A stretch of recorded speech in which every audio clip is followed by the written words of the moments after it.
The following is a presentation of Eventide Entertainment.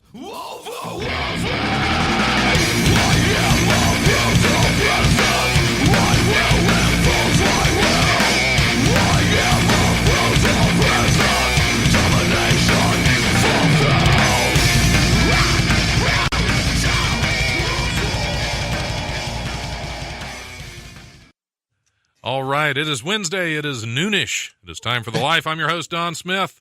Welcome to Wright State University, where for just $90 a semester, you too can drive around in circles for 45 minutes trying to find a parking spot. Oh, yeah, that way you miss your class that you paid $2,000 for.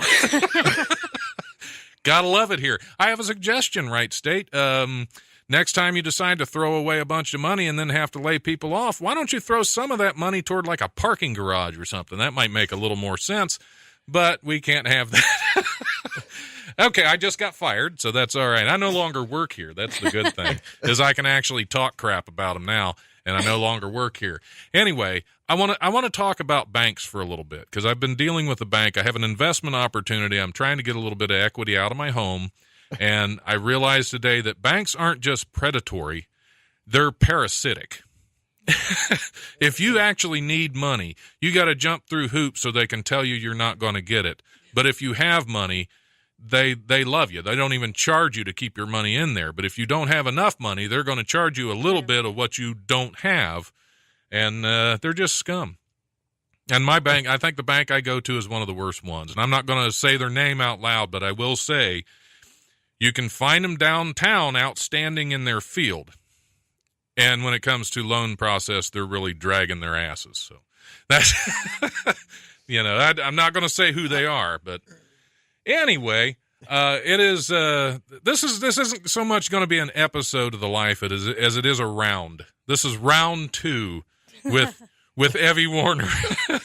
As you might remember, Evie was on the show a little while back, and, her violent outbursts have, I'm hoping she has it a little more under control. She's sitting there, of course I got her across the studio from me, so, because I'm not in swinging distance, because, last time was frightening for all of us. Welcome back to the show, Abby. Such a scary time. Yeah, I know, I'm a wimp. Get a little closer to that mic, or we can't hear you. I actually have it turned up, so. Is that better? That is better, yeah. You can hear me now? I can hear you now. Okay.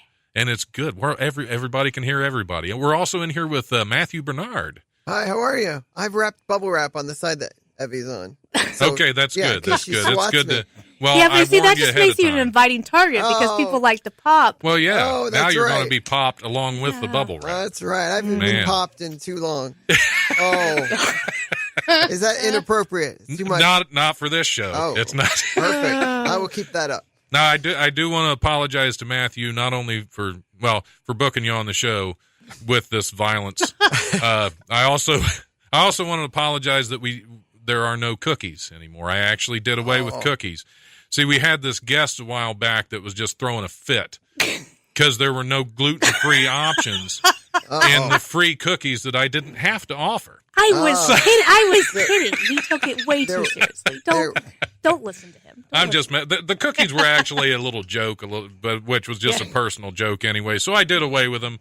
It wasn't really because of you, but I just had to mention that to you that we no longer offer cookies because it just takes one person to ruin it for everybody. Is it weird that I have a bundt cake stuffed in my pocket right now? Not at all. Not at all. Not unless were you not planning on sharing it, or is that you were just gonna sit over there and hoard it? Maybe he'd like some bundt cake. It's kind of in a messy state, right? Yeah, it's kind of unshareable. Well, I have a pound cake in my shoe, so it's really not that unusual right. for this show. Birds have been following me. Yeah. But it's gluten-free, so it's okay. I was Right. going to offer some up later. Right. I have a gluten-free pound cake in my left shoe. It smells like an odor eater, maybe. Yeah. Yeah, it's made by Dr. Scholl's. It's Dr. Scholl's pound cake. Which, if you haven't tried it, it's terrible. It's god awful. I kind of want to. It's like when someone says, like, "Here, this tastes really bad. Try some." Yeah, like, and you're gonna taste it. It's just too hard. Yeah. It's not moist. And you just talking in general, or just the pound cake in my shoe? I wasn't sure where we were going with this. with this line of questioning. Get your mind out of the gutter. Oh, no, wait. I'm I surrounded don't by even- men. That's I not wouldn't possible. know where else to put it. That's the problem. Yes. Anyway. Join us all in the gutter. It's always good when shows start off like this. Right. You know they're just going to get worse. We'll start with Evie, since you have been doing fantastic things. You've been out in California. Yep. Why'd you come back?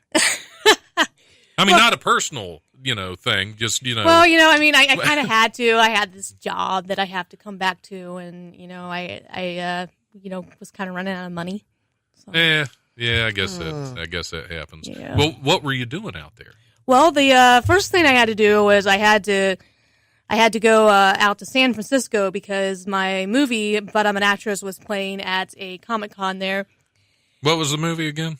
But I'm an Actress. Oh, well, you said it so fast, I wasn't. Oh, but I'm sorry. an actress. Okay, gotcha. Pronunciation. How did it do at the? I was only there for 2 days before I had to take a bus down to LA. I wasn't able to be there for the actual screening, but I was there for the panels that I was supposed to do. There's a story here. Oh. We have to get to the bottom. Oh, yeah. So the first night, they scheduled my panel at 9, I think it was 9 p.m. And my understanding was that I was supposed to be able to bring my own projector, and I was under the impression I wasn't going to have a mic either. So I had this thing that people who lead like workouts, they have these headsets, and then they have this little microphone thing that projects their voice. So I even invested in one of those, and I had this portable little projector thing that I got on Amazon that I managed to get packed and fly out there. And it turns out, apparently, I never got the email saying that because of unions at the Moscone Center in San Francisco, you can't just bring in your own projector. Well, so I'm like, of course. Well, this really, kind of messes up my whole plan for how the panel was supposed to go. My idea is that I was supposed to share, bits of my movies and that I've done, and I'm like, this is going to be a very short panel if I'm not able to show them examples of my work or anything. So yeah, that would put a and would definitely be a problem. Yeah, so they were trying to see what they could do to accommodate that way. And the night of, there really wasn't anything that they could do. But the big problem ended up being that they scheduled it at 9 p.m. at night, and a lot of people are starting to leave Comic-Con around that time. And the only thing I got was a couple of drunk guys. Well, that's always fun. Yeah, and see, I thought I was supposed to have a monitor, outside my room, just in case I needed anything. And I didn't, so I was dealing, expected to be waited on hand and foot. Yeah. No, you just, my thing was, I don't know, because some of the other rooms, they did have a volunteer that was stationed at that room to make sure you got started on time, to make sure you knew when to end, or if there was some kind of difficulty and you needed help with something, then I thought there was supposed to be somebody there. There wasn't anybody around. Well, maybe that was one of the drunk guys. He gave up monitoring and went to have a drink. And from what I was seeing, it would not have surprised me. But so I had these 5 or 6 drunk guys, and nobody to really help me keep anybody in line. Right. They didn't want to stay in their seats.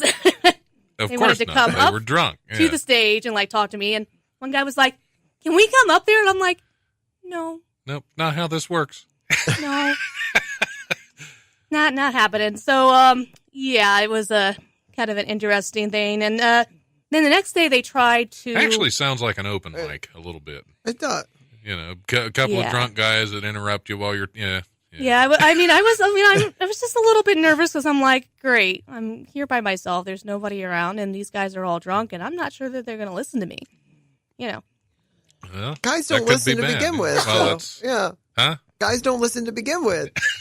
So I was surprised that I was able to kind of keep them, in place a little bit. So that was fun. They listened to the radio show last time you were on, and I think they were scared to step out of line too much. That's what. That's what I it know. is. They talked to Archie, and he said, "No, you got to listen to her." So the first night didn't really go very well, and then the next night, they tried to switch me to a room where I did have a projector, but nobody sent the email to me letting me know that I was going to do that, so I didn't bring my presentation with me. Right, because you were going on the last one, you didn't have and the they were projector. doing it way too late at night. I'm like, I have to take the public transit back to my Airbnb. That's not going to work.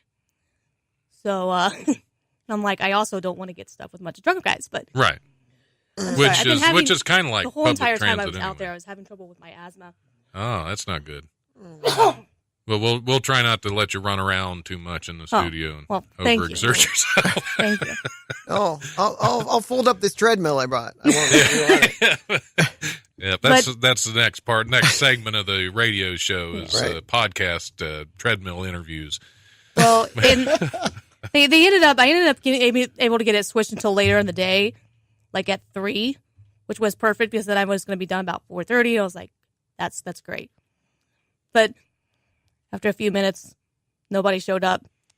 So I went down and I told him, I'm done. I'm going. It was horribly hot.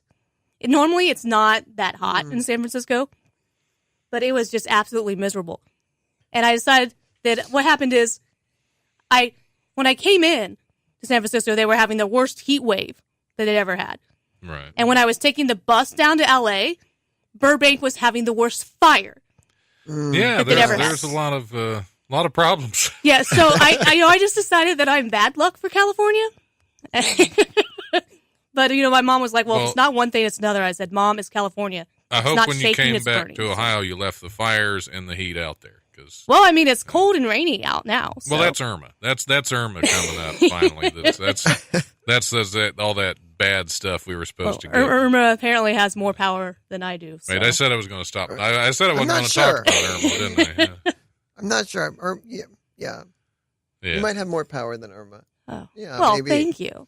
Yeah, she's nothing. The wind gust we got from Irma is a little more than a fart right now. I mean, it pretty much just fizzled into nothing. But I mean, not for Florida. They had. I guess they had some issues with it. If you follow the news. Yeah. But yeah. None of the Airbnbs that I stayed at had Well, no, wait. The first one I did in San Francisco had a television. But I didn't really have much chance to watch TV at all. But when I got down to LA, oh my God, my Airbnbs were awful. Well, Airbnb, I've heard that. I don't know what the heck it is. I mean, is it just like a... It is. It allows people to, if you have, let's say you have a completed basement, has a shower, has a bed down there, you've got, Okay. it's like a little apartment, sort of. You could rent that space out to people. Ah. And you could charge just about whatever you want. If you wanted to do $30 a night, you could do $30 a night. If you wanted to do $100 a night, And that's an Airbnb. It's just random people that open up their extra rooms to. Yeah. Oh, okay. Yeah, and sometimes it can be a really good experience. So it's like Uber for places to stay. Oh yeah, that's a good way of putting it. It's like Uber for places to stay. The some places that I weirdo just stayed, picks you up in their car, as opposed to just going into some weirdo's basement. Yeah, the places The that I room's stayed were right all down hostels here. and they were just, Don't look in the freezer. Yeah. the places that I stayed, they were all hostels and they were just not. Yeah, like the place in San Francisco, you might have one room with 2 bunk beds, so you have 4 people all crammed into one room. And the thing of it is that place has like 5 rooms, so on average there was at least 4 or more people in these rooms, and you were trying to use 2 bathrooms between all of these people. Wow. Yeah, I wouldn't. Yeah, I wouldn't go for that. No. I mean, the guy that See, I like a hotel room. I'm by myself. I don't. I don't want a bunch of. I don't want to stay in somebody's basement because you never know who they are. With these Airbnbs, are there any qualifications? Do they have to take a background check or anything, or just? I don't know. Or you might just have some random I know they weirdo. have to verify their identity. I know they have to take a picture of their driver's license or their state ID, and they have to send that. Beyond that, I don't know. Okay. So when you go to stay at one, do you have to give anybody? I had to verify my identity. With the person owning the place or with the other. Well, with Airbnb. Okay. Confirms to them that my name is Evie and this is where I'm from. So there's somebody else that knows you're staying there. Yeah. Okay. That's a little bit. That way, if you vanish. Yeah, you book everything through their website. Okay. So. That's But yeah, still, I don't know. That's a little be a little weird. I mean, everybody there was really nice, but the guy that they hired to manage it, I think it's a little bit hard for him to try to keep up with 20 people. Yeah. All, using the same bathroom and stuff. So. Yeah, that'd be hard to. It'd be hard for the bathroom to keep up with that many people, I think. Yeah. Boy. But then when I got to LA, oh my word, that place was like, I guess it was supposed to be like 110 years old. This building. And originally, one of my actresses and I were supposed to stay in that room together. They had a bunk bed, and the bottom bunk bed was big enough for her and her boyfriend, and I was going to sleep on the top bunk. She took one look at that place, and she's like, "I'm not staying here." I don't think she understood what an Airbnb was. I thought she understood that, we would be sharing a bathroom and stuff, and she decided that she didn't like it, so I ended up staying there by myself, and I only stayed there a couple of nights before I told him, I need to move. This place, it was just dirty and just wasn't good. So, room-wise, I was not having the best of time while I was So in you LA. were not going to be the new spokesperson for Airbnb. No, definitely. Well, not. now I know what it is because I wasn't sure. I'd heard the term before, and I just wasn't sure what exactly it was. Now, I mean, but I'm a little behind the times. It took me it took me a while to figure out what Uber was. Like Uber, it sounds German. I don't know if I'd trust getting in their car. Yeah, not that nothing against Germans. Well, I had a lady that didn't seem to speak English very good when I took it one time while I was out there, and she was actually making hand gestures. I'm like, okay, I think what you're saying here is put my seatbelt on. All right. Okay.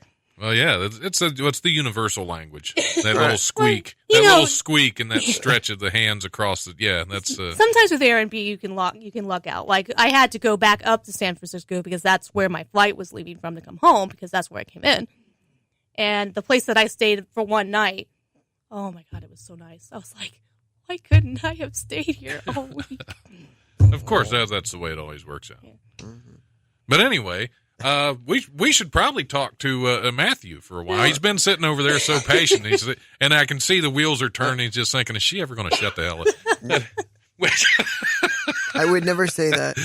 My arm is bruised. Yeah, that's true. That's the bubble wrap. She's been over there popping it the whole time.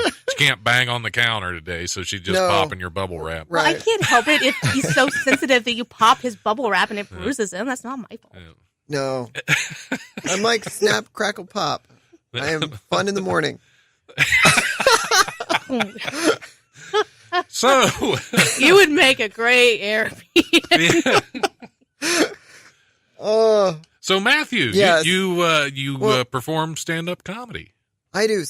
How long you been doing that? 4 or 5 years. Yeah, I started in LA, and then I moved from LA like 2.5 years ago. And then to this booming comedy mecca. Yeah. Because if you're going to get anywhere in stand-up comedy, you want to be in Dayton and not L.A. Right. I decided I was going to, continue to pursue, my show business career in Ohio. That was a good idea. Yeah. Yeah. It's booming. It's booming. Yeah. Actually, it's a lot better than it used to be, but it's still. Yeah. No, I had a few issues that all came together in 2014, and I just thought had to get the heck out of time to go and kind of restart life and see what's next. So I understand. So we'll be at Wiley's on Sunday, September 24th. September 24th at Wiley's. Now, what made you get started in stand-up? Well, because you don't have to. Well, you don't have to rely on really anybody else to do it. Like if you do a play, I mean, they expect you to keep going to rehearsals and stuff. Yeah, you know? they are kind of demanding like that. Sticklers. That's you can't just make up what you want. You gotta learn the lines. Did you start in theater? Or? I did theater, and then I didn't really want to make the commitment. It's hard to commit for that absolutely. long of time and schedule and all that jazz. So I got more into writing and wanted to get more into film and television, which is equally hard because there's so many barriers to that business. Agents, people in the writers' realize room. that they have set scheduled for things, and you do have to show up. So. I did realiase that. Yeah, every time. Yeah, every time. When you're the talent, you should have some. No. No, I did realize that, and So, and then I did a lot of improv. Was more my background too, because you can just show up and do a show, and you don't have to learn, lines. You don't have to audition. I went to, for every play I was in, I must have gone to like 30 auditions, and it just gets, you know what I mean? Well, yeah, out there, I'd imagine it was, Yeah, and then that's a lot of time and effort, like just to get the role, and then you have to keep showing up for that. It's a lot of showing up.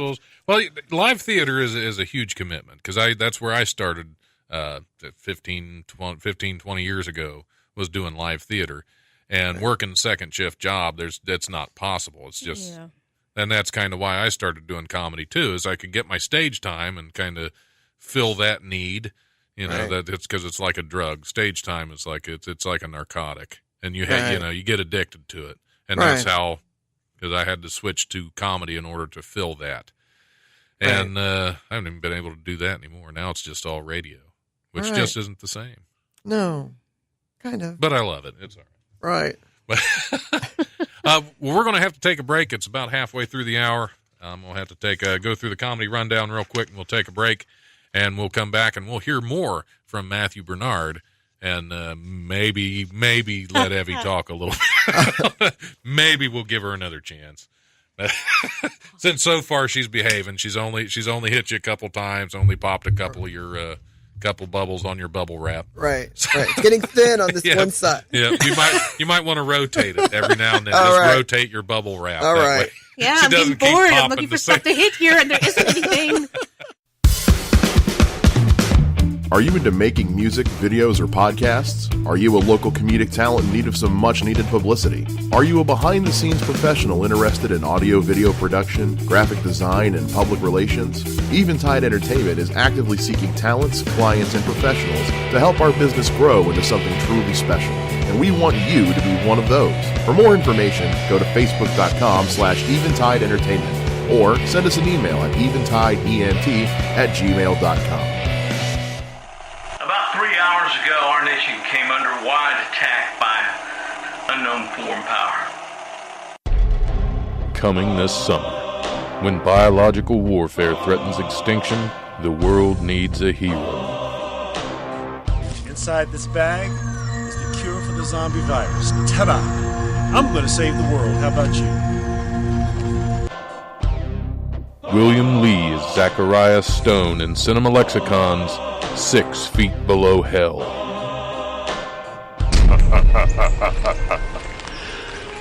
Your kind is doomed, human. That is one ugly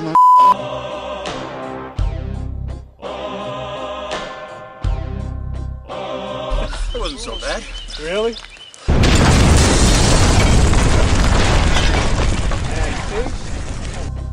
Starring William Lee, William Regglesworth, Banza Townsend, and Aaron Perez.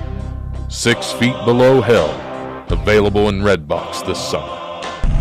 If you see someone that you know is dead and then come back to life, run!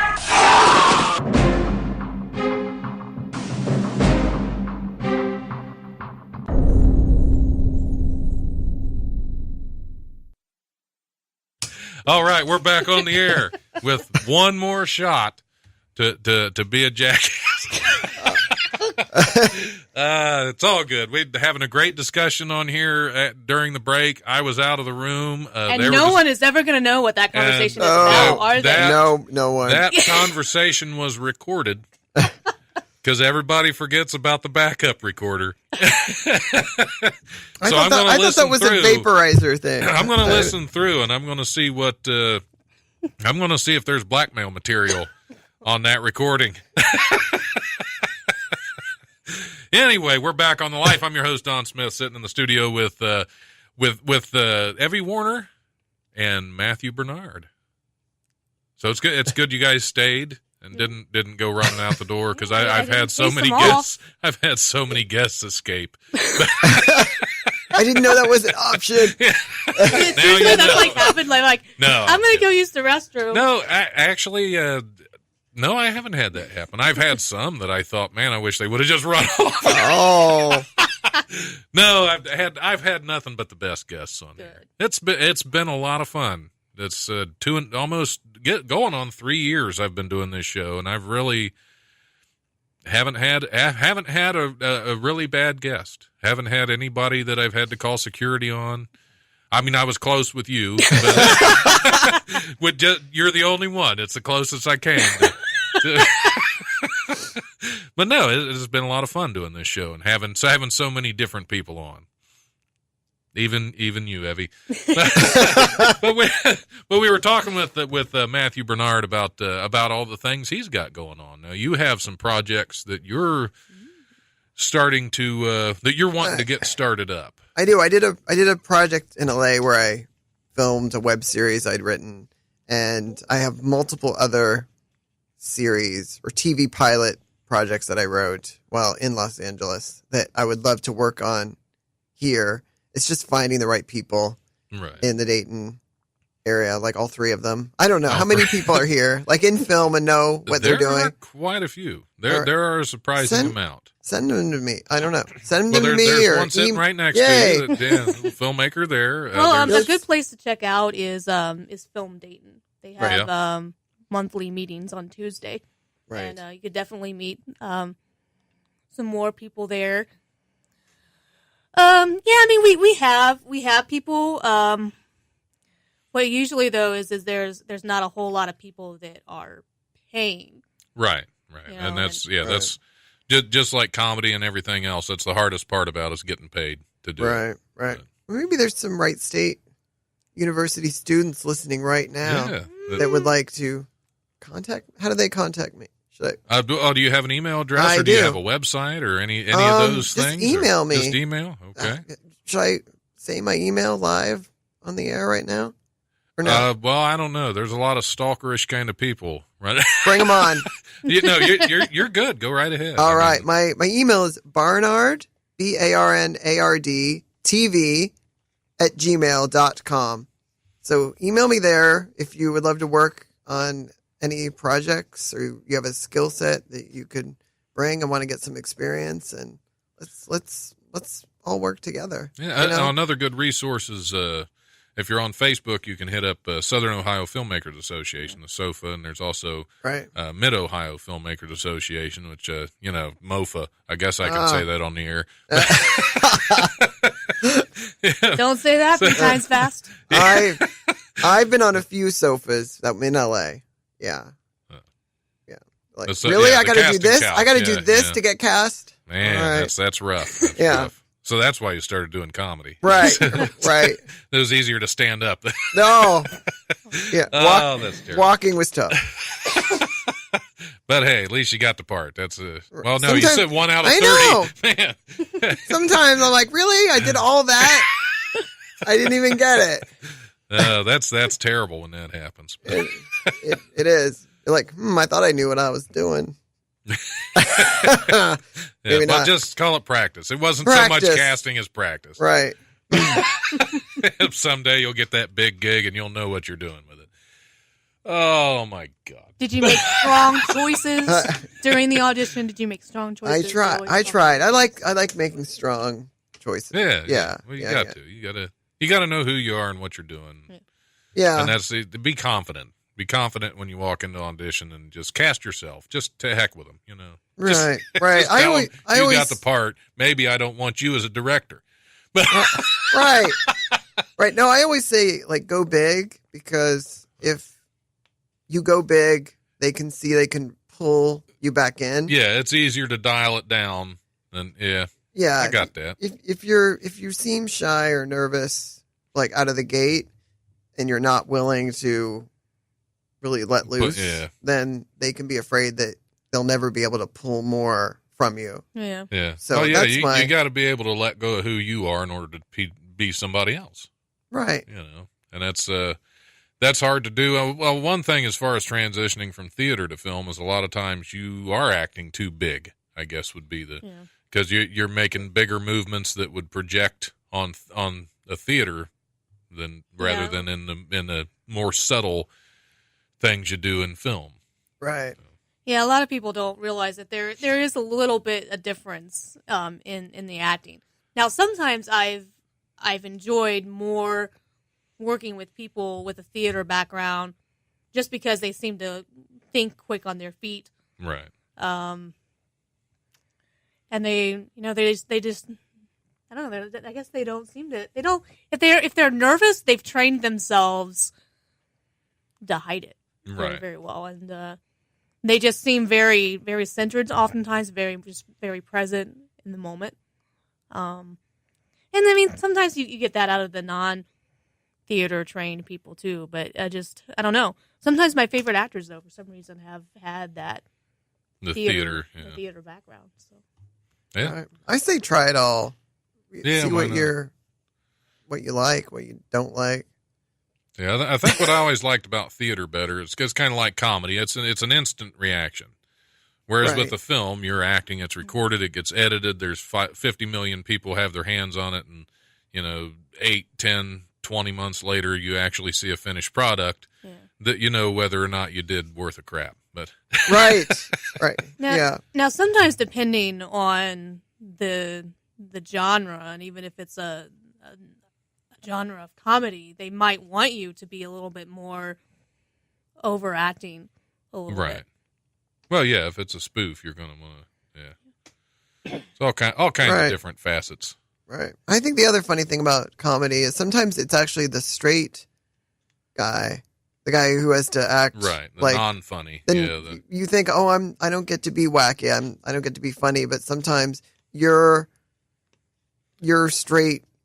Well, yeah, lack it's the of- reactions Yeah. of the non-comic character that a lot of times make it that much funnier. Yeah. Well, that's why Laurel and Hardy and all those back. You know who any of those people are? I do. Okay. Right. Some of them. Some of them, yeah. I mean, not personally. Oh, okay. That's. If you have a scene with I was going to see if you can get them on the show. 'Cause that'd be fantastic. We could have a seance in here. Lucille, are you here? Yeah.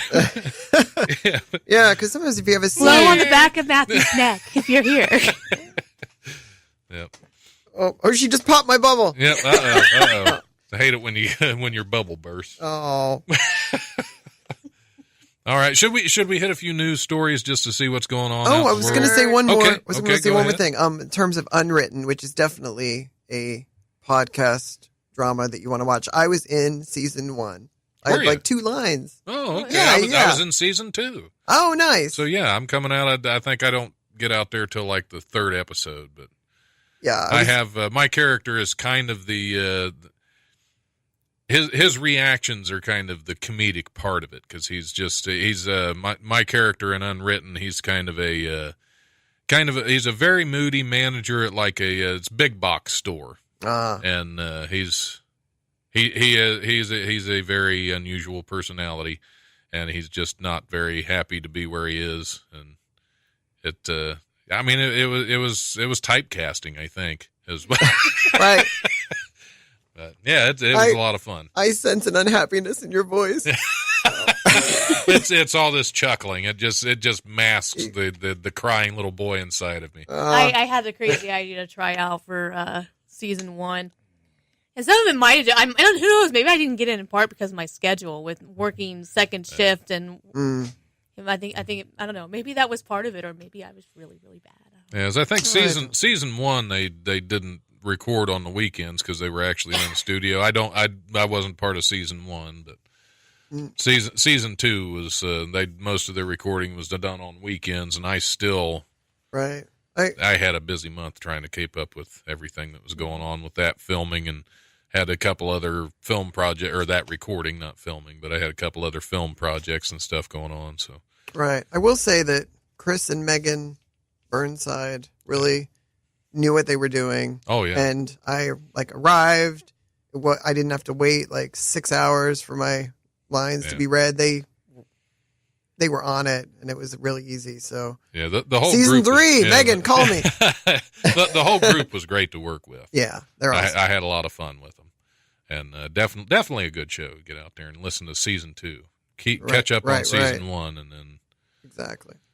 Yeah. Then move on. Yeah, that was it. I didn't even know you were in season 1 of the show. So. I know. I would have. I thought about season 2, but I was going to be on vacation, and I worked for 2 weeks for the tennis tournament in Mason. So I didn't have the time at the time, which is a bummer. They brought a bunch more. They brought a handful more writers on for season 2, and it's a longer episode. Plus, I believe they're doing a special episode. I'm not sure if I'm allowed to talk about or not, which I didn't get to be a part of that episode, but which is fine because but yeah, definitely going to be a lot of fun. Episode 1 just released yesterday. Awesome. So I think they're coming out on Tuesdays. So. All right. Well, let's head on to some news. All right. Okay. A barber in Chinese city of Qingdao does some hair-raising things to his customers, like shave their eyeballs. Zhang Goa is one of a few barbers still practicing the age-old art of eyeball shaving. Yeah, you heard that right. The 62-year-old actually puts a sharp razor right on the eyeballs of his patrons and scrapes off any dirt and residue that might be there. As terrifying as that sounds, the man claims that in 40 years of eyeball shaving, he has never injured anyone. At least nobody that could tell about it. Eyeball shaving was used in hospitals in the early 20th century to treat trachoma, a bacterial condition that is most common infectious cause of blindness in the world. Eyeball shaving. I've never heard of anything like why. I hadn't anybody either. Put a blade on. Yeah, I don't even think I could handle LASIK surgery, let alone having some. How old is it? 62 years old. You get 62 years old, you get a little shaky. I don't know if I'd want some. No. I mean, even if I were to try to touch my eyeball, that does not feel comfortable. I don't know how. I mean, do they have to numb it? No, I think it just goes right. I don't know. I didn't. What happened to tears? Didn't get into all. Yeah, isn't that how it's supposed to clean? Yeah. But no, apparently you can shave. Now I've let my beard grow kind of wild. I've never had to shave my eyeballs. No. So that's yeah. As soon as I heard about that, I was like, that's just I hate to shave anyway. Right. Let alone shaving my eyeballs. Imagine having now I'm gonna have to Google this. Yeah. Imagine having eye razor burn. Yeah, that'd be bad. How do you put aftershave? That would burn right there. Yeah. Wow. Yeah. Well, now, are you Googling it now? Is that what you're? No. Okay. Good, because this is a live radio broadcast. We can't have on-air Googling. No. I don't even know what you were talking about during the break, but we can't have on-air Googling as well as that. So. Now you're putting your headphones on to make sure you can't. We've upset her. She's putting her on her earphones. I was just wondering, these were not here last time. She's like, I don't want to hear these guys. These were not here last time. I was just wondering, what are they for? For the radio show, so you can put them on and listen for more clarity, except I don't like wearing them because I don't know who all's head they've been on. So, but hey, now they're on yours, so you start itching, we'll know. A recent search of a New York home's basement led to the discovery of more than half a dozen sharks swimming inside an above-ground pool. In all, 7 live sandbar sharks, as well as 2 dead leper sharks and 1 dead hammerhead shark, were found inside a LaGrangeville property on August 23rd. The home, roughly 75 miles north of New York City, was suspected of harboring illegal wildlife. The animals, which were described as swimming in a 15-feet diameter pool, were captured with ease, which is in quotations, so I'm not sure if they really meant that or not. Except being sarcastic, yeah, it's easy to catch a shark. Before being measured, tagged, and having their blood taken, because, I mean, yeah, you don't want to let some shark go out there with a bunch of blood. That'd just get messy. Did you get that blood from those sharks? Yep, they're good now. They were transported to Long Island Aquarium in Riverhead.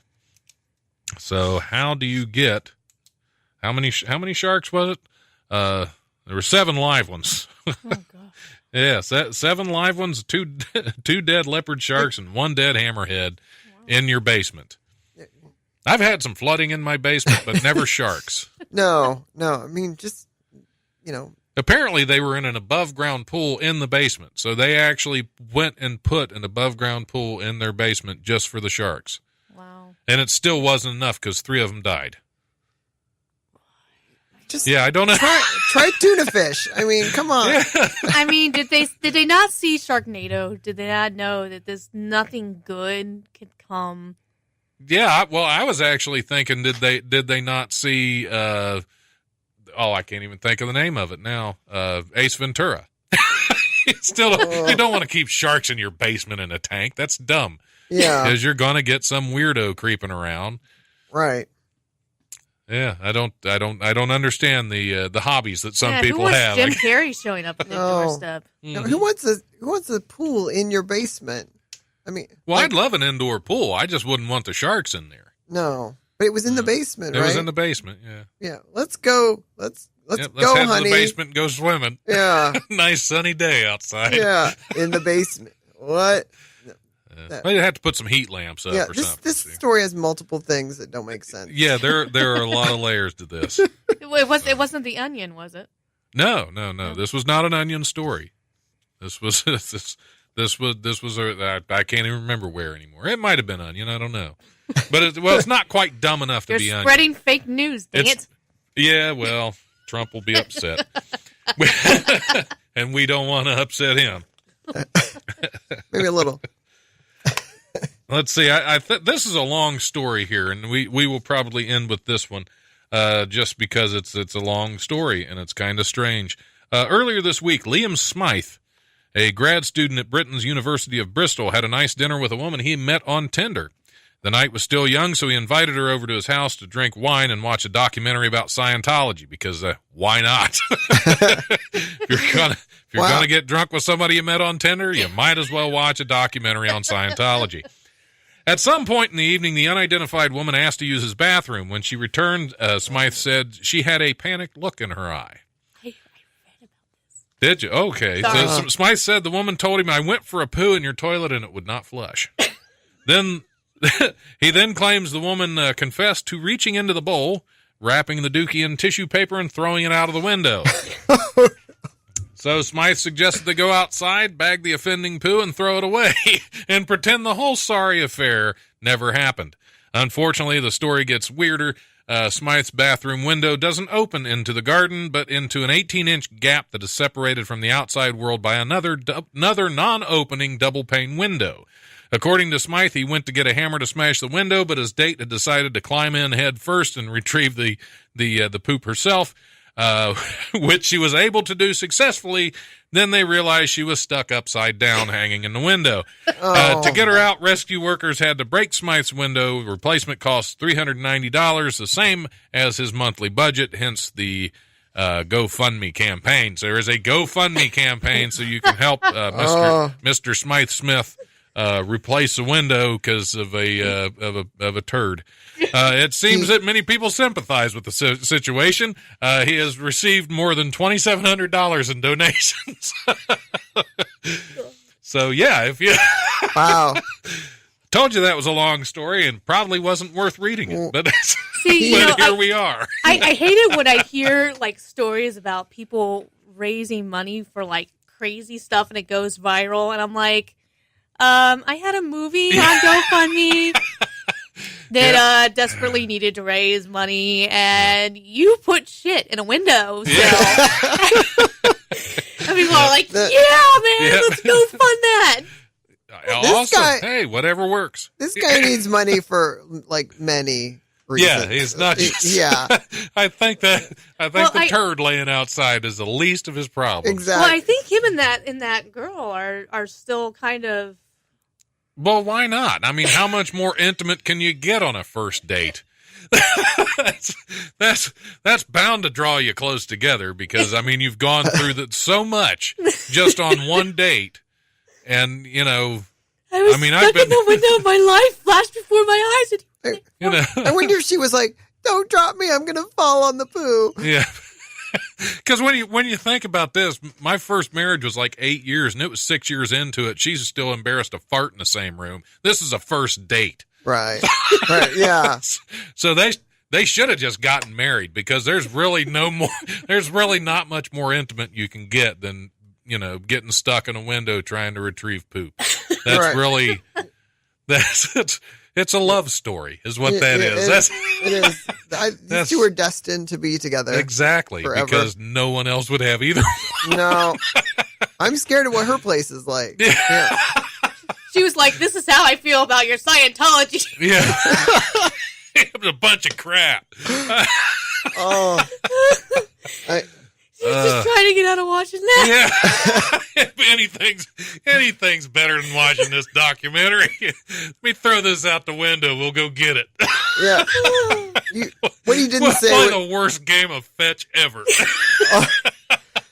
What the story didn't say was 6 other times she was like, I need to powder my nose. Oh, my mascara's off. Like, she's like, anything to get away from this. It was her 14th trip to the bathroom. She was desperate at that point. What can I do to get out of this Scientology documentary? Oh. Yep. Oh, there goes your asthma again. I think we've killed Evie. Oh, God. The poop retrieval has been the end of Evie. Oh. So, I was wondering what it would take to take her down, and we have found it. There we go. Cheeks hurt. All right. I think on that note, Right. we should probably throw out any last plugs. I know you're going to be, Matthew, you're going to be on Wiley's Sunday Comics on the 24th. September 24th. Yeah, don't come on December 24th. Although I have some Wiley's Christmas Sunday Eve Comics jokes that will light your fire. Santa Claus is just a comedy gold. No, come on September 24th. All right, that'll work. September 24th. 8 o'clock. Did I say December? No, I'm just saying. You just said the 24th, so I had to clarify the month. You just had to clarify. It wasn't like August 24th and it already happened. So, right. Okay, we're good. Take my time machine. Yes. Yeah, take my time machine, please. Evie, do you have you still wearing the headphones? I like them. Okay. I think they look chic on me. All right. Chick?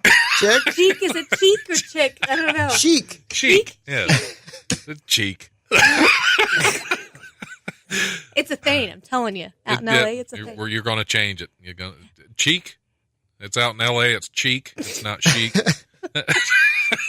That's like chic, but kind of cheap at the same time. Yeah. You know? That's called Walmart chic. Yeah. Like, I look good and I got this at Target. I'm not afraid to admit it. All right. I better, I haven't even, we were having so much fun with gathering poop that I didn't even queue up a song for us. So, to play during the break because we're going to have to get out of here and send you guys away. Can you play Wrap It Up? Because I think it fits with the poop. Before he does that, I haven't gotten to say what I have going on. Promote herself. Because all you cared about was stupid headphones. On with it. All right. Anyway. Well, right now I'm going into post-production on a movie that I shot out in LA called 15 Minutes. And that went really well, except for my actress. That's the PSA. Yes. Okay. Yes, the PSA on male rape. So yes, and that went really well. And to keep up with that, you can follow me on Twitter at Evie Writes. And but I will warn you that trolls have been putting on blast. I screenshot you, and I just said, "Really? That's so original." You have trolls? Yeah, I did see some Facebook Instagram. drama and some stuff about Well, it's right now. It's mostly contained to is Instagram. Okay. And I screenshot him, and then I just like, really, that's the best you can do. See, I keep hoping for trolls, and I get nothing. I guess the show is kind of troll-like in its nature, so it doesn't attract more trolls. This is my bridge. The trolls are afraid of the poop. Yes. Like, he mentioned it again. Yep. No. Now I do have some bad reviews, which were a lot of fun because apparently I talk about boobs too much. So, which oddly didn't mention in this show. How is that possible? Yeah, that's what I thought. How can you talk about boobs too much, especially when we were discussing a movie where one of the characters had 3 of them? Oh. So there you go. Interesting. All right, send me that movie. Okay. Should I leave my email again? I want some sure, trolls. go ahead. All right, it's Barnard. Throw your troll mail out there. It's Barnard, BARNARD TV @gmail.com. So let's make films together. All right, Evie? Yeah. All right. Well, thanks for coming on, Matthew Barnard, Evie Warner. Always a pleasure. And we will be back, or I will be back here shortly. Are you into making music, videos, or podcasts? Are you a local comedic talent in need of some much-needed publicity? Are you a behind-the-scenes professional interested in audio-video production, graphic design, and public relations? Eventide Entertainment is actively seeking talents, clients, and professionals to help our business grow into something truly special. And we want you to be one of those. For more information, go to facebook.com/Eventide Entertainment or send us an email at eventideent@gmail.com. Our nation came under wide attack by unknown foreign power. Coming this summer, when biological warfare threatens extinction, the world needs a hero. Inside this bag is the cure for the zombie virus. Ta-da! I'm going to save the world. How about you? William Lee is Zachariah Stone in Cinema Lexicon's 6 Feet Below Hell.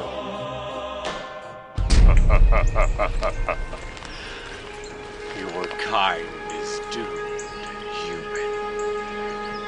That is one ugly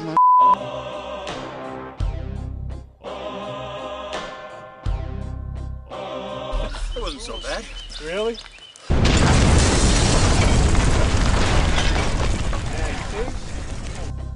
Starring William Lee, William Regglesworth, Banza Townsend, and Aaron Perez. 6 Feet Below Hell. Available in Redbox this summer. If you see someone that you know is dead and then come back to life, run!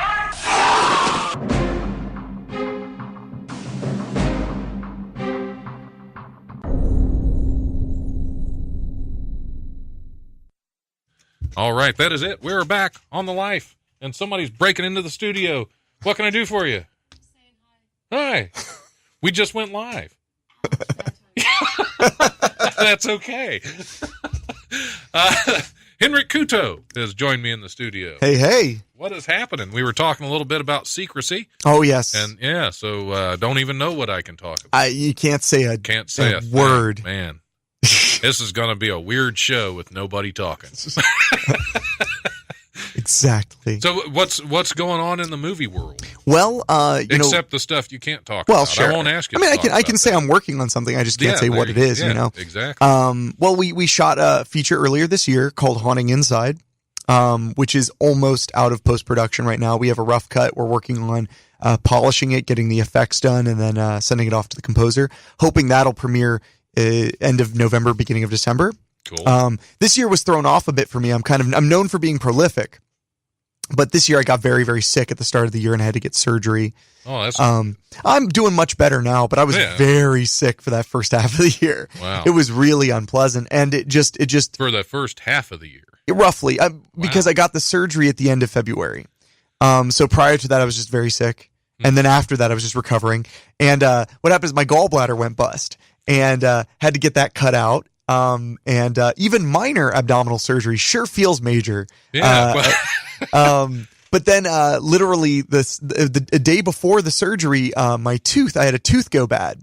It cracked down the middle. So I had like an Oh, abscess, and so literally as soon as my surgeon from the gallbladder said I was healthy enough, I had to go and get dental surgery. So I had them like back to back. They had to cut open my jaw and drill in there. Actually, a new tooth is right here. That's lovely. They just put it in. I love it. Chews great. It does its job then, as long as it chews. But so because of that, I feel like I've been chasing my tail the whole year, just trying to catch up. Because like Haunting Inside, which we shot in April, I believe, was supposed to be shot. Actually, the start date of it was actually like the weekend before what ended up being my surgery date. So luckily we didn't try to do that. And also, when you're mending, it's really hard to do a job as stressful as that. I mean, you've been on a couple of my sets. Oh, yeah. Nothing Good Ever Happens wasn't too bad stress-wise, but Calamity Jane, we were just looking at the weather report every 5 seconds, and everybody had to get into makeup. I mean, it was a fun movie to do, but you're a very active director anyway. I mean, I remember making out. Oh my gosh! I'm yeah, just running up and down the aisles in the little fake wedding, the dream wedding sequence. Yeah. That was because you're sitting next to my mother, and my mother was even like, I had no idea what his job entailed. Yeah, that was a good example. Well, it was a short day too, so I wasn't afraid to burn bright because it was like, by like 2 p.m. it was like, or 3 p.m. it was like, all right, I fell on a couch and didn't get back up for the rest of the day. And that was a hot day too. Yeah.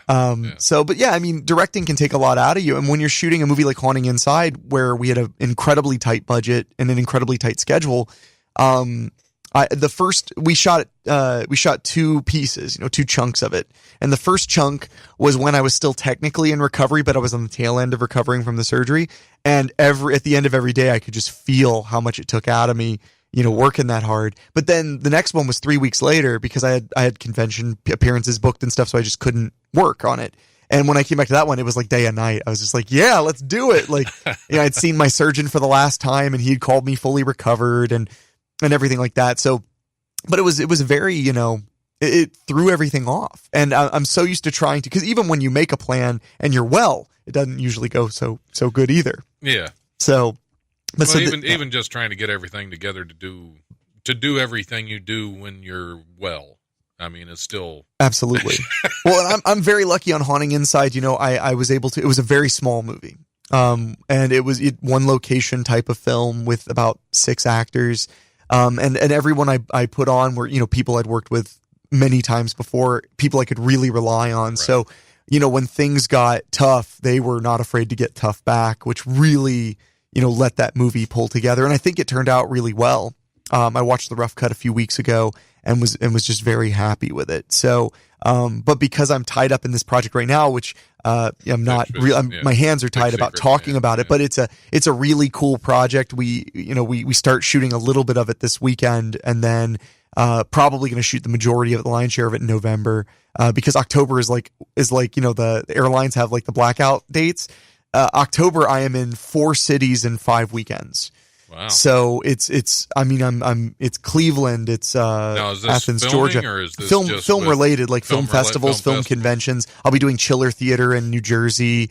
So I mean, like I'm just gone and gone and gone and gone. So it's very hard to pull something together, because that travel, even when it's just weekends, it really starts to get to you. You just, especially when you're driving all the time, 10 hours to Jersey, 10 hours to Georgia, it each way. It just, it really starts to wear you down. But this has been every October for the past 4 or 5 years has been like that. Except this year when you make a lot of horror movies. Yeah, October's going to be a busy time for you. They need you, there was the most famous example ever is I did a movie called Haunted House on Sorority Row.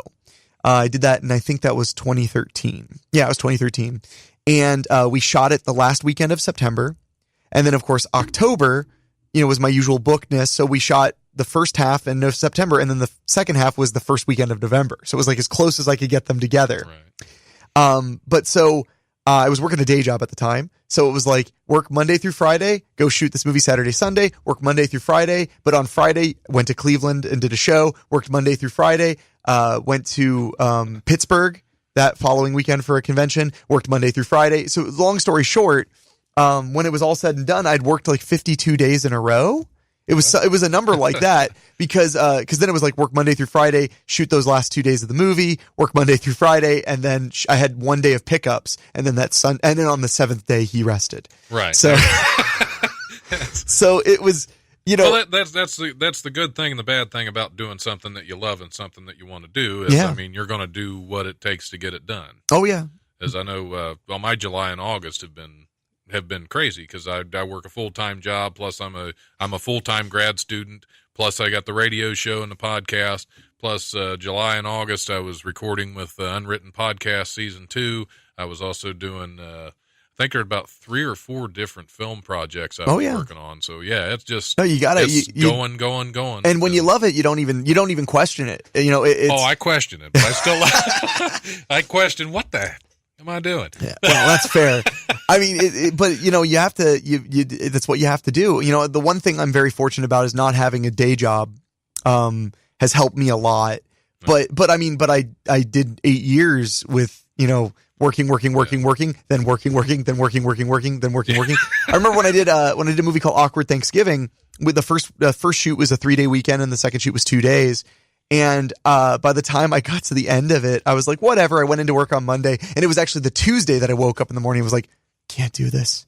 I'm calling in dead. I can't even, but it was so weird. It was like delayed reaction. Like I went into work the next day, ha ha ha. And then that's one of the things I miss about working at Wright State, because we were union and I had a lot of sick time. Oh yeah. And I could just, I could call off when I wanted to. I switched jobs, and now doesn't quite work the same. I worked at one of those charming jobs where they just worked you 5 days a week, but only 6 hours, so they didn't have to give you insurance or sick time. That's always lovely. Yeah. Yeah, I couldn't do that. Well, I mean, that was all I did. I mean, to be completely frank, like before I started doing this for a living, I never made much money. Yeah. I don't make much money now, but I do what I really enjoy. But like I was never making more than like $10.50, $11.50 an hour at any job, except for when I worked for that moving company. But that wasn't a real job. It was like they'd call you on certain days. They paid $12. Wow. They were good though. They were great. But like, so it's like, I mean, I never. See, well, the way you started off with that statement was, except when I worked with that moving company, I was thinking automatically, was this a legitimate moving company, or were you stealing stuff out of people? Well, I mean, I was working with German Baptists, and you know how shady those people can get. Yeah, you can't trust them with their prayer bonnets and. I really did work with a ton of that. I really did work with a ton of German Baptists at that moving job, and it was so funny how quickly they were just cool with a weirdo. I mean, I look like a weird guy. I'm not what they're used to. But they were just totally like friendly and like offering me things out of their lunch pails. Like I was just like, wow, it was very quick camaraderie on this place. When not only do I look weird, but I don't look particularly blue collar either. So it's just, I'm really fish out of water. Yeah. You don't look like your typical German Baptist. Well, thank you, English. Yeah. I don't think they say English. I don't know why I said it that way. I think that's Amish. The Mennonites and the Amish, I think, say that. But yeah, so I mean, it's tough though, even with being able to take the breaks. And the funniest part is like I got called 2 or 3 weeks ago, and they were like, "Do you want to do the Chiller Theater Convention in October?" And I've been doing the April one every year, which is the smaller one. Chiller Theater is the biggest horror convention in America. It's it's a great show, and there you meet lots of interesting people and get to get your movies out there. So I said yes when that was the only weekend. It was the last weekend of October. It was the only one I had to myself to like be at home and hand out candy. So now that's gone. So now that's gone.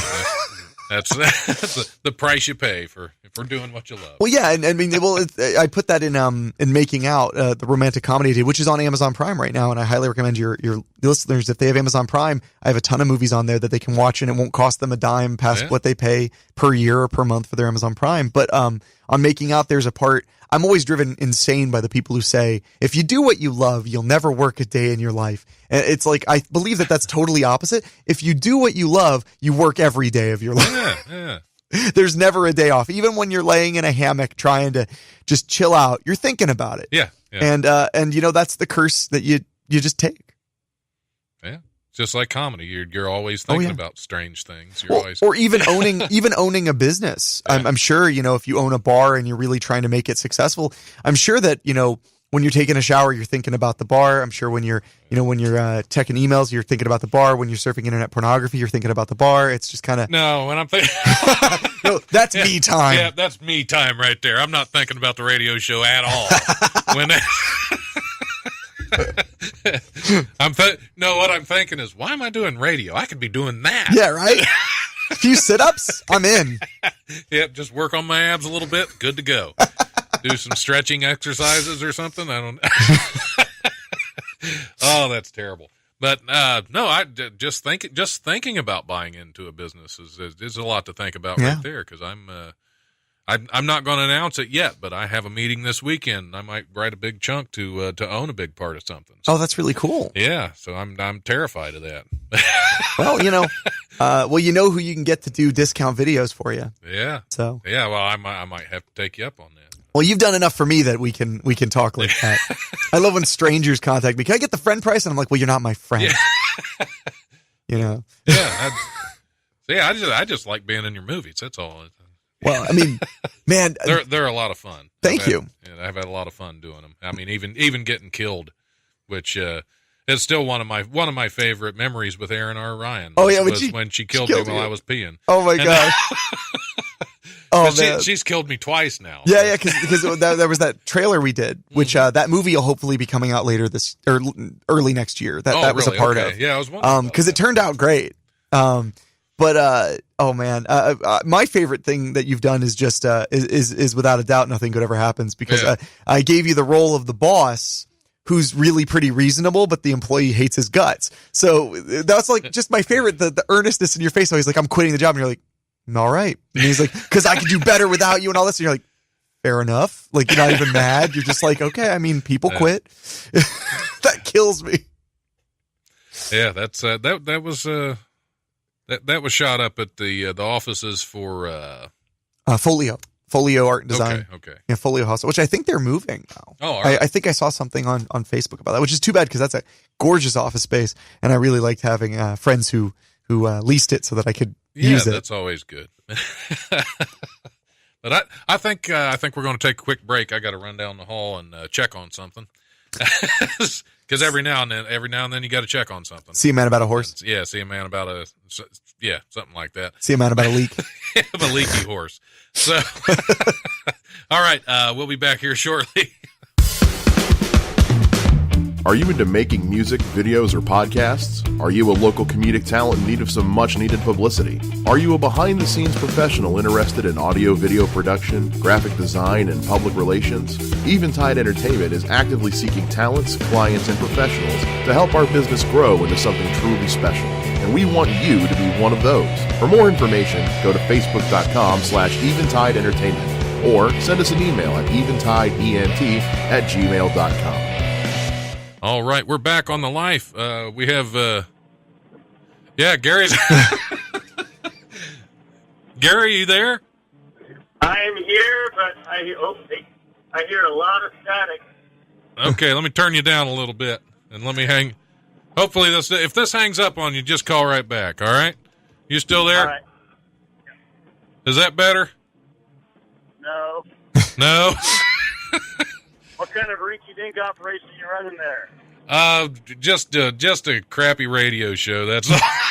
Take the tin cans and pull them farther apart, and the string will tighten up. Oh, okay. Is that how it works? I'm not sure. Should I call back? We're hearing you. Yeah. Are you not hearing us? I can hear you, but it sounds like you're in the middle of a hurricane in Florida. Well, that's Irma still coming through. We're getting the remnants there. Can you hear me? We can hear you fine. Well, that's the most important part, really. Right, yeah, we don't matter. Yeah.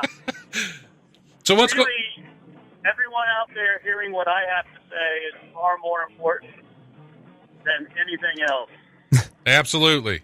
So what's going on at Wiley's this week? All right, well, I'll tell you what, I'll jump off here. I might try to call you back, but in the meantime, don't forget that Happy Chichester and Dave Hill, Incredible Dave Hill, are at Wiley's tonight at 8 p.m. All right. And Dave Hill has put it out there as a challenge that if you come to the show tonight and you don't enjoy the show, you can kick him in the tank. That's a good deal. All right, tank kicking at Wiley's. You can't do better than that. All right. Bye-bye. All right, we'll catch you later. I'm not sure what was going on with that phone there. That's well, we're back on the life. I'm your host, Don Smith, sitting in the studio with Henrique Couto. Hey. That was Gary Wood, had to call in from Wiley's, and Dave Hill and Happy Chichester are going to be at Wiley's Comedy Joint this evening. I think it's Chichester. I think that's what he said. I mean, it's what it sounded like. If you don't notice it is a mistake, then no one will know. He's trying to call back again. Let me see who he got. This is life. You're on the air. Oh, that's not even better at all. That's not a bit. But I can muddle through here a little bit, but I'll let you go. Also, I wanted to double down real quick on that Dave Hill challenge. That if you don't enjoy yourself at the show tonight, you can kick him in the taint. I wanted to double down as the owner of Wiley's. I feel it's my obligation to say that if you come to the show and you don't enjoy yourself, not only can you kick Dave Hill in the taint, but I also will kick Dave Hill in the taint. That's a good challenge right there. How do you not enjoy that? Exactly. All right. I'm thinking about taking the night off work. You guys have a fun time. All right. Bye-bye. Bye. You heard it here first, folks. Yep, there you go. If you go to Wiley's and you don't enjoy the show, you can kick Dave Hill in the taint, and so will Gary Wood. Yep. So, yeah, that's... See, I wonder if some of the interference is that this... we're technically not live because the thing was malfunctioning earlier. Oh. So that could be part of it. I wonder if I should click go live just to really screw it up. Let me let me do it and see if it does anything. So yeah, there you go. See, they keep changing stuff around, and it just drives me nuts. It drives me nuts. But we'll figure out what we're doing here, and eventually we'll start doing a radio show because that would be really fun. So let's try. I think we might actually be live it says 75 seconds. We'll be live. Even though we're live, so don't worry about that. That's just this computer being stupid. So where were we before I had to run down the hall? Oh, gosh. I mean, just about, if you're talking to me, we're probably talking about movies. So, I mean, there's no doubt about that. Have you seen, Gary mentioned on the phone earlier, he saw It. Have you seen the new I actually saw it yet? Twice over the weekend. I haven't seen it yet. Oh, it's good. I've heard good things. It's a lot of fun. It's a creepy movie. See, that's one that I probably wouldn't be able to drag the wife to. She's not big into that type of movie. Then it's definitely not for her. But no, it was definitely a good time. It's definitely, it's killing the box office, which is great. Which is great news. So, the only bummer about it really is just that you have to wait 2 or 3 years to see part 2. Oh, there's going to be a part 2. Okay. Well, it's a lot of people didn't know that when the movie ends, it says chapter 1. Because the book is 2 big parts, the kids and the adults. So this first movie is just the kids' story, and then it goes to the adult story in the next one. So technically, it is incomplete. And why they're going to make us wait so long, I don't know. That's just what they do. They're bastards. They like to keep you. They like to keep you waiting.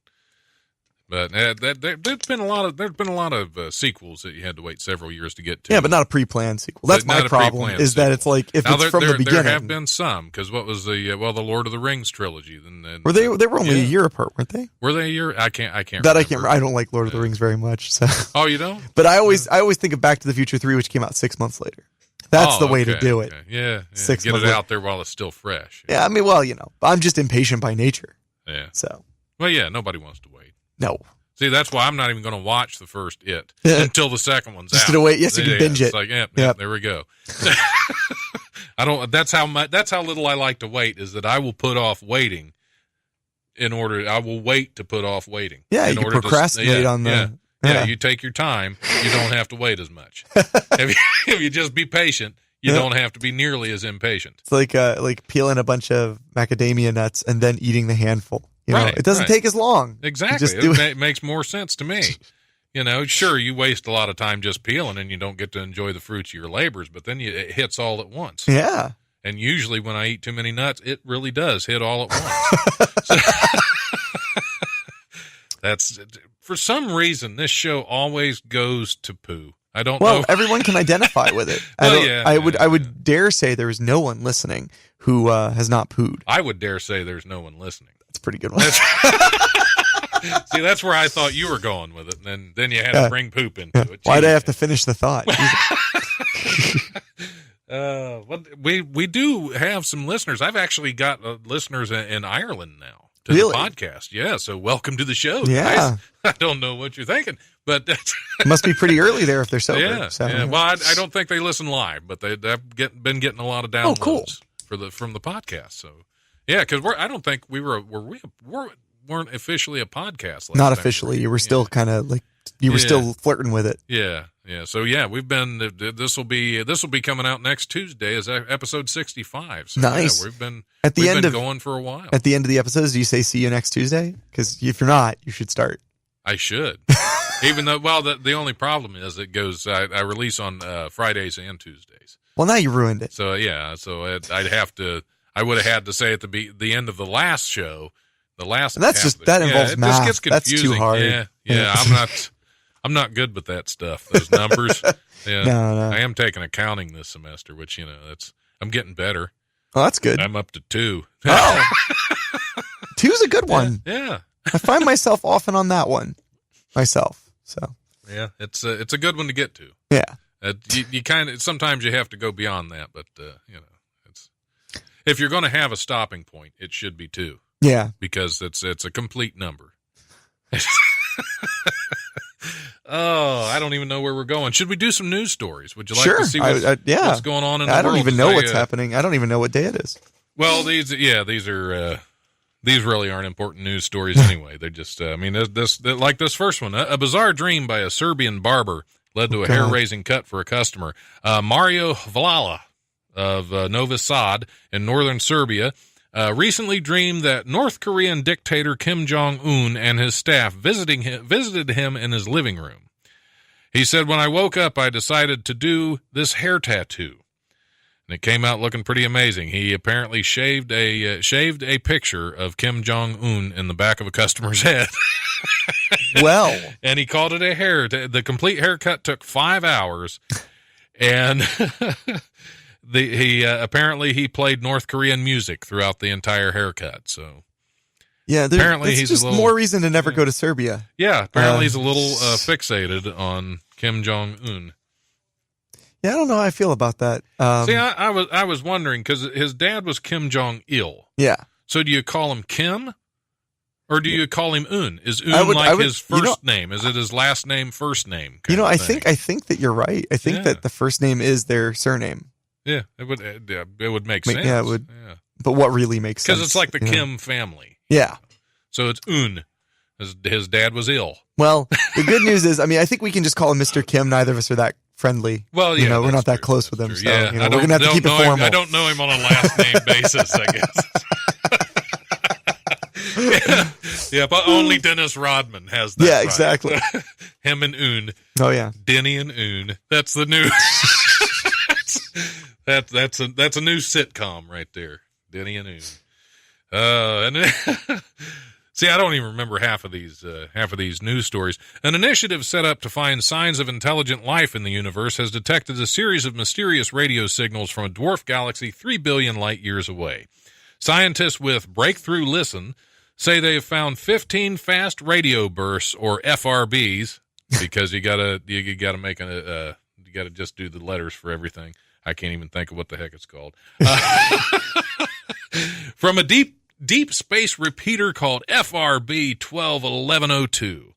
The numbers indicate when the first signal was discovered, November 12th, 2012. While a few other FRBs have been detected, what makes this one unique is that it was heard again in 2015 and its location pinpointed a year later. So they have specific radio signals, FRBs. Well, imagine how good it'll be when they switch to cable. Yeah, I know. They get full signal all the time. Right? Spectrum is actually, their signal's pretty strong. I just not a fan adapted of them, but as far as the signal, my Wi-Fi is great. Yeah. Oh, and their customer service is way better than Time Warner's was. Like phone customer service. I haven't had to wait. Yeah. Like, it's weird. It's really, yeah. So maybe it's not just the signal strong. There are signs of intelligent life at Spectrum. We can hope. But there wasn't at Time Warner. I remember that for sure. As a scientist, I remain optimistic in my skepticism. So you're a scientist filmmaker. Exactly. That's awesome. That's why you keep casting Mike Canistero. Yeah, it's a scientist thing. You're trying. Yeah. We like to talk about quarks. Yeah. Corks or quirks? Yes. Okay, good. As long as that's cleared up. Let's see. An 800-year-old coffin smashed to the floor of a UK museum last week after someone reportedly tried to put a child inside it for a photo. Wait, this is in the UK? This is in the UK. The sandstone relic was on display at the Prittlewell Priory Museum in Southend-on-the-Sea, Essex, when someone knocked it over by lifting a child over a protective barrier. Instead of reporting the damage and taking responsibility for the accident, the Guardian reported the surveillance video captured the culprits fleeing, leaving the toppled coffin with a deep crack and a large triangle-shaped piece missing from its middle. They should have at least collected the piece as a souvenir. They could, or they could have tried to put it on with some chewing gum before Dad gets back from vacation. Yeah, yeah, that's true. That's true. I mean, but for the record, I mean, the UK with a story like that, the UK has no right to ever make fun of like our rednecks or our like American South, because the second I heard that story, I was like, I immediately, like, this is terrible, but I immediately imagined like some Kentucky museum or something, like, because somebody would want to be like, hell yeah, picture with this thing. Yep. Nope, that's the UK. Get the kids in the coffin. Let's take a picture. It's gonna look great, and then it would fall back away slowly. Yeah. Quit yelling. Yep. Of course, Run. they could have been, vacationing. They could have been. That's true. Yeah, it could have been. It could have been some Yankees. Yankees. Could have been, yeah. It probably was. Now And that's why they didn't say anything, because they were like, we're never going to get to the embassy in time. But I just love that. I mean, you see an antique coffin and your first thought is put the kid in it. All right. I mean, fair enough. Well, that's always been my first thought. I don't have any children, so I can't. I don't either. If I had, I'd put them in a coffin, probably. Eventually, or at least I'd think about it. Oh my gosh, yeah. Oh, let's see. There will be at least this is a couple weekends old. See, sometimes I don't put the news out there. I don't get a chance to on a live show, and sometimes it gets a little backed up. But I mean, this first statement's pretty much something that is true for every weekend right now. There will be at least 40 protests around the world this weekend that don't concern white supremacy, Donald Trump, or freedom of speech. This one is about a right for a woman to go topless in public without fear of arrest or shame. It's all part of the 10th annual Go Topless Day, a global protest held every August since 2007. Yes, August. So that's how out of date we are. We missed Go Topless Day. How could you? Well, I didn't, because I go topless every day when I can. As soon as you'll see me running down the hall. Sometimes I go pantsless too. It's just. Well, it's to be aerodynamic, right? You just you shave down and go. Way. Yeah. All completely shaven. I'm smooth, just totally smooth. Okay, this year's event takes place on a Saturday. It protests gender inequality where nipples are concerned, because that's really, when you think gender inequality, that's the first thing you think of is, what about nipples? Well, because that's true, because you guys can show theirs all the time, and nobody wants to see them. One of the forms of protest has been photoshopping pictures of men's areolas and putting them over women's areolas, which you can't tell. You can't tell the difference, and vice versa, putting a woman's areola on a man and then blurring it, right? Because you'd have that's the one that's offensive. Yeah, exactly. So yeah, that's okay. We missed Go Topless Day. Well, it makes sense. It'd be awfully cold, otherwise, and then you might put an eye out. So that's true. Yeah. You don't want to have it during the fall season. No. You want it when it's pretty warm out there. Yeah, you don't want. I mean, it's like being in the frozen food section at the grocery store for too long. It's going to happen. Oh yeah, and you want to make sure that for one, there aren't children around, and you want to make sure that nobody gets too close, because they can lose an eye. And you don't want to scratch up the case, the glass case too. So. Absolutely, yeah. It's like diamond cut glass on the frozen food section. Oh, wow. Okay. A farmer see another British story. There's all kinds of British stories. The Brits, they get a lot going on. Yeah. A farmer in southern England has thanked the firefighters who saved her piglets from a blazing barn in the most apt way. Rachel Rivers this week treated crew members at Pusey Fire Station to a batch of sausages which were made from the very animals they had rescued from the fire in her farm in Milton Lilbourne, somewhere in England. Who cares? I wanted to thank them, she said. I promised them I'd bring some sausages for them, which they were all pleased about. So, yeah. Well, I mean, the fact is when you're pigs, you want to cook them the way you want, you know? Right. So, yeah, you don't want them. Yeah, it's just wasteful. Yeah. They'd be way overdone. And I mean, they're pigs, so you don't want your pork undercooked. No. But you never want it overcooked either. It's got to be done in the right temperature because trichinosis, I think, is what that's a fear. Yeah. So you don't want undercooked pork. No. And sometimes when there's an actual barn fire, you can't control how well done they are. Well, the best part about the story is it just gives a really good example of the difference between rural culture and no, but really because we find it bizarre, but I'm sure from her perspective, she's like, well, no, I mean, I raised those pigs to make what they were for. Sausages. Yeah. So I figured, hey, since they saved me on crop, basically on commodity cost, I just bring them some sausages. Yeah. It's not all that weird to me because I grew up, we raised hogs from time to time and we cleaned them and ate them. Well, and there's nothing better. There's nothing better than sausage so fresh that you're still cutting up part of the animal they're making the sausage from. Fair enough. Because that was lunch when we were processing. That was lunch. They were grinding it up and pattying right onto the right into the pan. That's good sausage right there. Good. That's a good stuff. So yeah, that's why I included that. But it's definitely bizarre. I mean, it's a weird thing when you don't see your meat. Think that way. True. When you don't meet your meat. Exactly. Yes. What is that Douglas Adams, Meeting the Meat?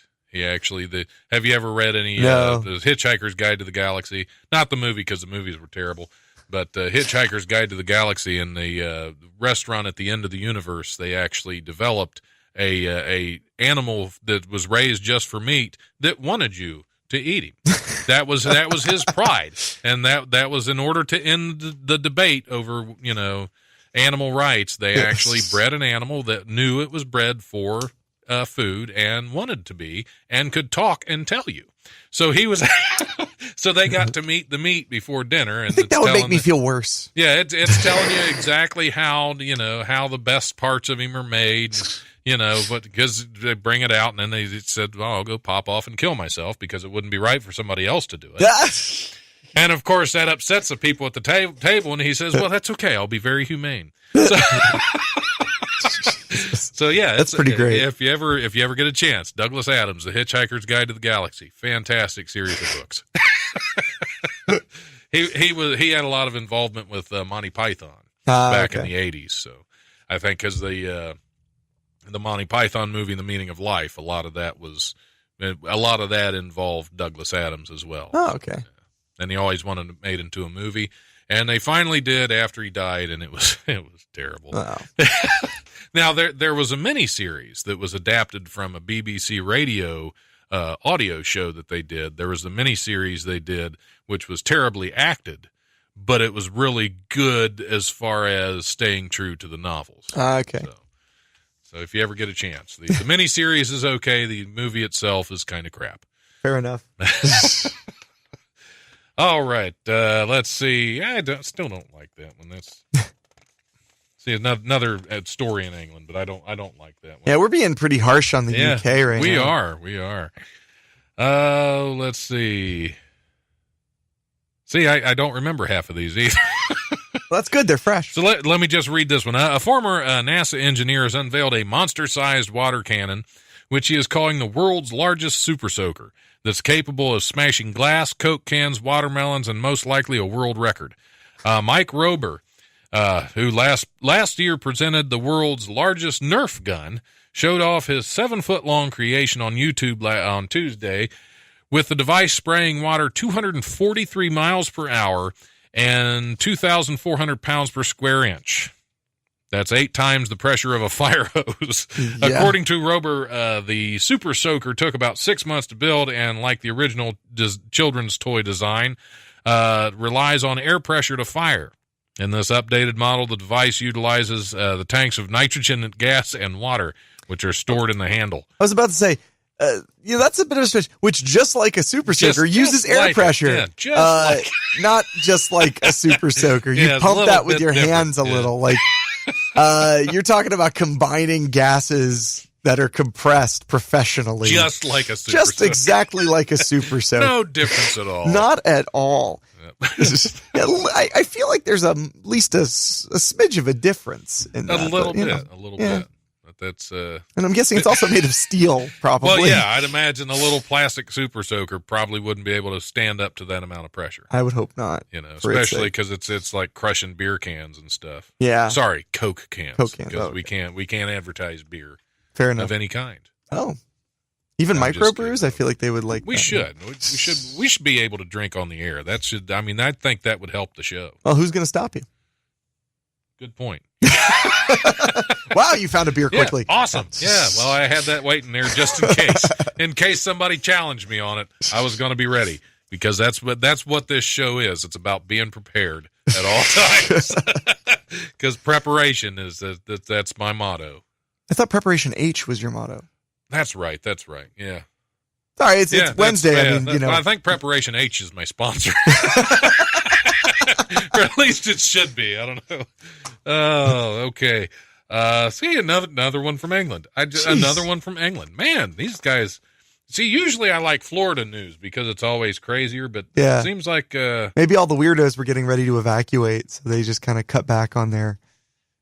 Yeah, that could be. I can't remember if I did this one or not, but I'm going to do it again because it's not in England. Okay. This is in Santa Ana, California. Police in Santa Ana, California are looking for a suspect who was caught on surveillance camera going on a rampage in a 7-Eleven after his card was declined.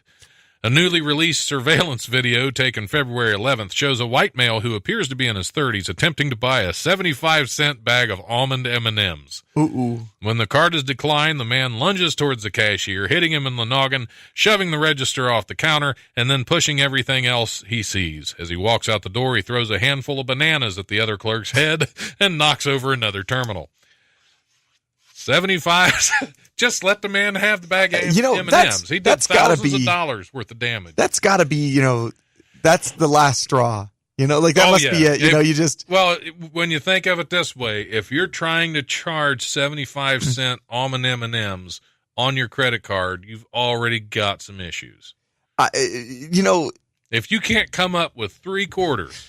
Well, and that's such a bargain for almond M&Ms too. So I mean, there are many things at play in this story. They must have been on sale. Yeah, so he must have been running. He went through getting so many clearance different stores just to find a bag of M&Ms. Because he was like, I have 77 cents on this credit card.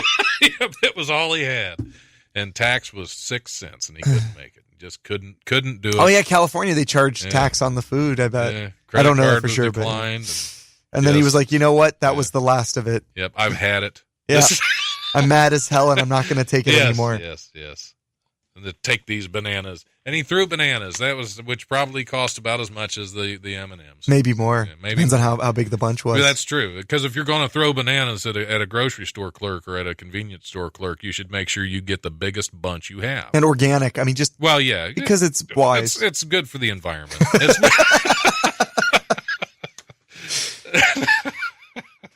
I can't remember if I did that story before, but I like it so much we'll do it again. Now I want almond M&Ms. I'm going to read it again right now. No. I think we got one more in us. Cool. And the battle for the future of humanity escalated last week thanks to a drunk man who tackled a security robot in a Silicon Valley parking lot. Jason Sylvain, 41 years old, attacked the crime-fighting K5 droid in the parking lot of robot manufacturer Nightscope the evening of April 19th, according to Mountain View Police Department. She said the police department spokesperson said an employee for Nightscope detained Sylvain before officers arrived at the scene. She said, when we arrived, we met with Sylvain, and as we were speaking with him, he appeared confused, had red glassy eyes, and a strong odor of alcohol emitting from him. No way. So, yeah, can you imagine? How could alcohol be involved with that? Right. Because I've always, every time I have attacked a security droid, I have made sure to do it sober, because otherwise it's dangerous. Yeah, you gotta be on top of your game. Exactly. I love that was was a security guard at a robotics place, because of course they would test it out. That's just that alone is so great. But they said he wasn't an employee, right? He was not, or was he an employee? I don't think he was. I think he was just walking by and had a problem with. Do you ever imagine that you're driving your car and you pass this robotics place every day, and one day you're having kind of a bad day, and you just see the droid go by, and you're like, that hot crap droid thinks he's so great. Yeah. And then when you get drunk, you can't get it out of your mind. Your buddies are like, dude, let it go. Let it go, man. I bet that droid's credit card wasn't declined for his almond M&Ms. We're going to see who's man enough. Is it me or that droid? Well, by definition, it's not. Shut up, Steve. I'm on my way now. Yeah, that droid's going down, man. You're just like, technology is the problem, man. What are you doing? I'm Googling how to beat that droid. Well, yeah, you don't want to go in blind. You have to, anytime you go up, especially a K5 droid. Oh, yeah. Oh, you got to do your homework. You got to, at the very least, Google and Wikipedia. Oh, yeah, because that's going to tell you everything you need to know. You ever seen Chopping Mall? The movie Chopping Mall? It's a movie where these robot security guards start killing these kids who are trapped in the mall. It's really a good time. Oh, that sounds fun. I think of that whenever I hear security droid, I hear the thank you, have a nice day. And they say after they blow you up and stuff. Oh, yeah. Because they're malfunctioning, they get struck by lightning. Yeah, 80s movies. Oh, yeah. Yeah. How'd you know? How'd you know it was the 80s? Because that's when all of those movies were made. I think that was 88. Yep. Really? Good year for killer robots and malls. Yeah. Yep. That was what we were all concerned about at the time. See, now there's so many other things wrong with the world, we've kind of turned our back on killer robots. Yeah. And I am so glad for Mr. Sylvain to keep the fight alive, because he knows that while we're distracted with all these orange-haired freaks and the world stirring things up, when we're distracted by that, he knows that the droids are coming. And he saw it, and we should be thanking him. He should get a full presidential pardon. Take this, Skynet America! Thud. Anyway, we should start wrapping up. Yep. What do you have out there that's available now? Right now, because I know you said you had some Amazon Prime. You had some movies up there for free. 2 of my latest films, Amityville No Escape, which is a horror film. It just came out on Amazon Prime. And also Nothing Good Ever Happens is available on Amazon Prime right now. A few of my other films are on there. Making Out, which is a romantic comedy, came out on Amazon Prime just like 3 or 4 weeks ago. So you can check those out. If you're not an Amazon Prime subscriber, there are DVDs as well. You can find that information. If you just search one of my films, my name's impossible to spell. Don't even try. Henrique Couto, good luck. Just search Nothing Good Ever Happens movie or Amityville No Escape. You'll see my name on there as director. You click on it, you can find all kinds of stuff. If you want to shop local, there are copies of my films at GameSwap down in Kettering, which is a local chain. Very, very great place to buy movies. And there'll always be more soon. So every now and then I've seen some of your movies at the FYE. Yeah, they have them sometimes. I'm not sure if they have any right this second, but whenever they're new, you can find them FYE Suncoast up the Fairfield Commons Mall. Cool. Well, thanks for coming in. Thank you for having me. Do you have a website or anything? You can check me out. My web store is actually incrediblyhandsome.com. And why wouldn't it be? Why wouldn't it be? So you can go there and check out what we have for sale, and also like I said, my name's impossible to find or to spell, but if you can find my name, you can search me on Facebook, Twitter. I'd be happy to add you. And if you have any questions about cinema or anything like that, I'm very I try to be as available as I can. Awesome. Well, thanks for coming in. It's always good to have you in the studio. I'm going to go ahead and I think with that we're just going to say good night. All right. Well, it's a little early to say goodnight, but it's also a little early to be drinking, and that didn't stop you. It's been a long day. And I still got to go to work for 8 hours when I get out of here, so that's why I started drinking already. Fair. All right. Thanks for listening. Thanks for coming in, Henrique. No problem. And we, that's it. We'll see you next week. All right.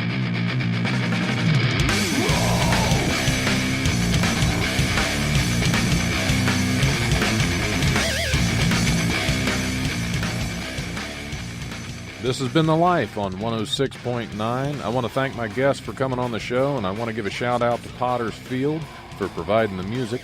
Be sure to check out their EP, A Brutal Presence, on Amazon. Also, check out the Life podcast on Podbean, Stitcher, and iTunes. You can contact the show by emailing thelife1069@gmail.com or visiting donsmithcomedy.com.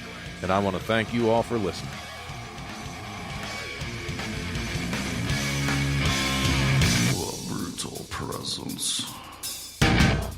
overwhelms me. The brutal presence overwhelms me.